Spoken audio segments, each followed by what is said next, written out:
Hello students, good evening to all. আশা করি তোমরা সবাই ভালো আছো, তোমাদের পড়াশোনা ভালো চলছে। আমি জানি তোমরা হার্ডওয়ার্ক করলে অবশ্যই একদিন সফলতা পাবে। যে স্ট্র্যাটেজিকের একটা পোর্শন নিয়ে আমি আলোচনা করব। স্ট্র্যাটেজিক একটা ভাস্ট একটা এরিয়া, যেখানে অনেকটা তোমাদের এমফাসিস করতে হবে এই স্ট্র্যাটেজিকটাকে একটু ইমপ্রুভ করার জন্য। একদিনে তো এটা সম্ভব নয়, প্রতিদিন বারবার করে প্র্যাকটিস করবে, দেখবে অনেকটাই তোমরা এগিয়ে গেছো। তো আজকে ন্যাশনাল পার্ক নিয়ে আমি আলোচনা করব। ন্যাশনাল পার্ক কি জিনিস, তোমাদের মনের মধ্যে প্রশ্নটা আসতে পারে, what is the definition of national park. তো আমি এখানে লিখে দিয়েছি, ন্যাশনাল পার্ক হচ্ছে এমন একটা এরিয়া যেটা সেট অ্যাসাইড করে কিন্তু আমাদের ন্যাশনাল গভর্নমেন্ট হবে না প্রিজার্ভ করে রাখার জন্য, ন্যাচারাল হ্যাবিটেট যাতে ওখানে থাকে সেটা প্রিজার্ভ করে রাখার জন্য উদ্দেশ্যে তাদের অবজেক্টিভগুলো কিন্তু এইটাই যে বিভিন্ন জাতি প্রজাতিগুলো তাদের ন্যাচারাল এনভায়রনমেন্টের মধ্যে যেন থাকে সেটা দেখার জন্য। তো বেশি কিছু না বলে আমি আমাদের বিভিন্ন স্টেটে কতগুলো ন্যাশনাল পার্ক রয়েছে, কি কি নাম, এগুলো মনে রাখবে এবং কোন কোনগুলো ইম্পর্টেন্ট সেটা মন দিয়ে শুনবে। তো প্রথমে আমি শুরু করেছি আন্দামান আর নিকোবর আইল্যান্ড দিয়ে, একদম ইন্ডিয়ান মেইনল্যান্ডের সাউথ ইস্টার্ন দিকে। ওকে, তো তোমরা সবাই জানো।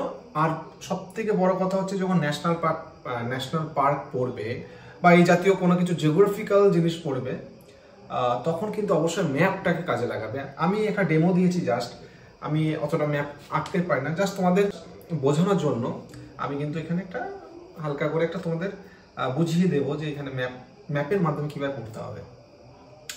তো কোন কোন ন্যাশনাল পার্কগুলো ইম্পর্টেন্ট কিন্তু আমি সেই বিষয়ে আজকে বলবো। তো স্টেটের আমি ন্যাশনাল পার্ক নিয়ে আলোচনা করব।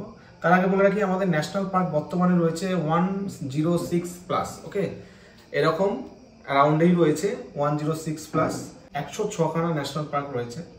তো সেখানে কিন্তু আমাদের দেখতে হবে যে ন্যাশনাল পার্ক আন্দামানে ঠিক কটা রয়েছে। আন্দামানে আই থিঙ্ক 9টা রয়েছে।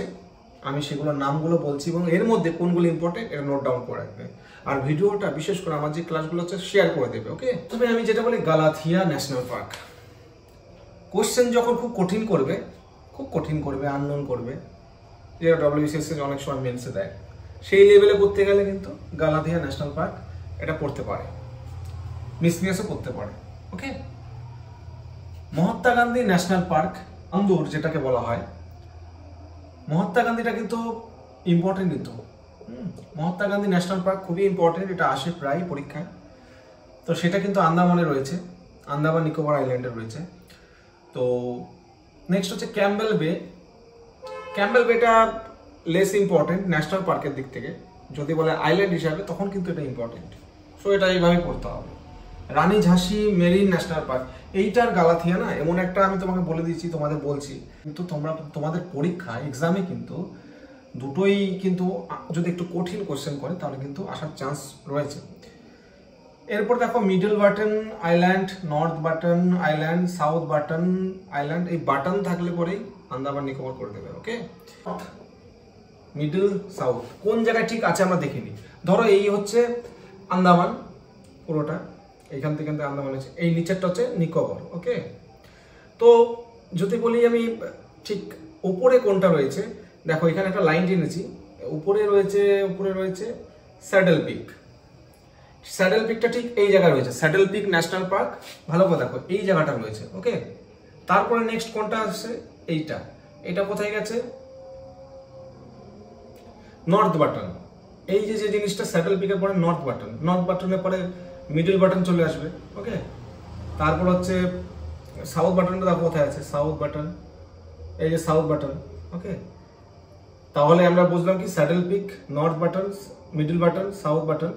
এইটা হচ্ছে রানী ঝাঁসি, এই জায়গাটা আলাদা করে দেওয়া আছে, আলাদা করে ন্যাশনাল পার্ক দেখবে, ম্যাপে দেখবে এই জায়গা আছে, এটা হচ্ছে রানী ঝাঁসি। ওকে, তাহলে পজিশনগুলো বুঝে গেলে। এরপরে আসছি, তোমাদের মনে প্রশ্ন হতে পারে ক্যাম্বেল বেটা কথা। এই নিকোবর আইল্যান্ডে দেখো উপরের দিকে এই জায়গায় ক্যাম্বেল, তাহলে নিচে কি গালাথিয়াটা হচ্ছে নিকোবরের একদম নিচে একদম সাউথে। তাহলে উপরে নর্থের দিকে ক্যাম্বেল নিকোবরে, আর সাউথের দিকে গালাথিয়া। ওকে, সেটা তোমাদের বিভিন্ন এক্সামে সব থেকে এর মধ্যে ইম্পর্টেন্ট মাউন্ট হ্যারিয়েট, এটা প্রায় দেয়, এটাকে আমি 3 স্টার দিলাম। ওকে, যেগুলো খুব ইম্পর্টেন্ট এটা দেবে। 2 স্টার দিলাম মহাত্মা গান্ধী। আর স্যাডেল পিক এটা তো জানোই, এটা 2 স্টার দিলাম। গালাথিয়া 1 স্টার এবং রানী ঝাঁসি 1 স্টার করে। আর বাটনগুলো দেয় না সহজে, যদি north button, middle button, south button যদি দেয় তাহলে ওই বাটন মানেই মনে রাখবে যে আন্দামান নিকোবরে কথা বলছে। এই গেল হচ্ছে আন্দামান নিকোবরের, আমি বুঝিয়ে দিলাম হালকা করে। এরপরে আসছি নেক্সট গুজরাট। গুজরাটে আই থিঙ্ক 5টা আছে আপাতত, ওকে 5টা আছে। তো গুজরাটে মেন যে তোমাদের মনে প্রশ্ন হতে পারে যে স্যার এখানে রানী ঝাঁসি মেরিন ন্যাশনাল পার্ক, তারপর এখানেও মেরিন ন্যাশনাল পার্ক আছে, এখানেও মেরিন ন্যাশনাল পার্ক আছে। দেখো গুজরাটে কিন্তু মেরিন ন্যাশনাল পার্ক যদি বলে শুধু অনলি যদি মেরিন ন্যাশনাল পার্ক বলে তাহলে কিন্তু গুজরাটে, এবং গুজরাটে কোন জায়গাটা মেরিনটা রয়েছে সেটা ভালো লক্ষ্য করে। এইভাবে যদি গুজরাটের মানচিত্র রাখা যায় এইভাবে নিয়ে এইভাবে আসছে, তো সেখানে কিন্তু মেরিনটা কোথায় আছে? মেরিনটা হচ্ছে ঠিক এই জায়গায়, একটা উপরে বিট রয়েছে, একটা নিচে বিট রয়েছে, এই নিচের এই জায়গাটা হচ্ছে মেরিন ন্যাশনাল পার্ক। আর কচ্ছটা কোথায় আছে? কচ্ছটা আছে ওই উপরের ওই পাশটা, ঠিক আছে? মাঝখান থেকে ডিভাইড, ধরো একটা ডিভিশন লাইন যদি টেনে দাও তাহলে ওই পাশে গেছে কচ্ছ, আর এই পাশে কচ্ছ যেটাকে বাংলায় বলে, আর এই পাশে এসছে কিন্তু মেরিন ন্যাশনাল পার্ক। বাজদা ন্যাশনাল পার্ক হচ্ছে কোথায় আছে? না, বাজদাটা হচ্ছে একদম ঠিক এইখানটা আছে, এই জায়গা থেকে এসে যখন এইখানে আসবে তখন বাজদা, ওকে। গালফ অফ কচ্ছ বলে দিয়েছি। ব্ল্যাক বাগটা কোথায়? ব্ল্যাক বাগটা এই উপরে মাথায়, দেখতে পাচ্ছ তোমরা, এই ব্ল্যাক বাগটা এই উপরে।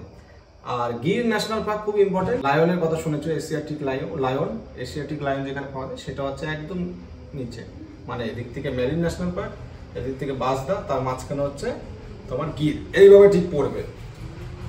তো এইখান থেকে গুজরাটের মধ্যে ইম্পর্টেন্ট হচ্ছে মেরিন ন্যাশনাল পার্ক, খুব ইম্পর্টেন্ট, 3 স্টার দিলাম আমি, এটা দেখবেন।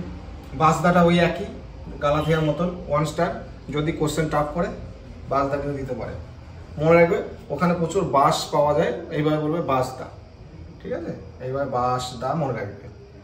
যদি তোমরা চাও এই ধরনের ইন্টারেস্টিং নেমোনিক্স বানানোর জন্য তাহলে আমি করে দেবো, শুনতে একটু সিলি টাইপের লাগে বলে আমি বলি না। ব্ল্যাক বাক, এটাও কোশ্চেন কঠিন হলে 1 স্টার দিলাম। গিরটা খুব দেয় 3 star, Gir, marine national park, Gulf of Kutch, এটা দেবে না, এটা একদম ছেড়ে দাও, দেবে না।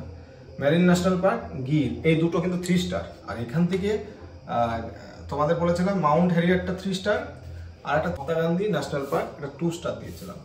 এইগুলো পড়বে, দেখে নেবে ভালো করে। আশা করি ভিডিওটা ভালো লাগলো, আর শেয়ার করে দাও যতটা পারো। বিভিন্ন প্ল্যাটফর্মে, নেটওয়ার্কে তোমরা শেয়ার করে দাও। শেয়ার করলে পরে এনথুসিয়াজম আমার মধ্যে আসবে যে, আর তোমাদের যদি কোনো কোয়ারি থাকে আমাকে বলবে। আশা করি আজকের ক্লাস ভালো লাগলো। Thank you.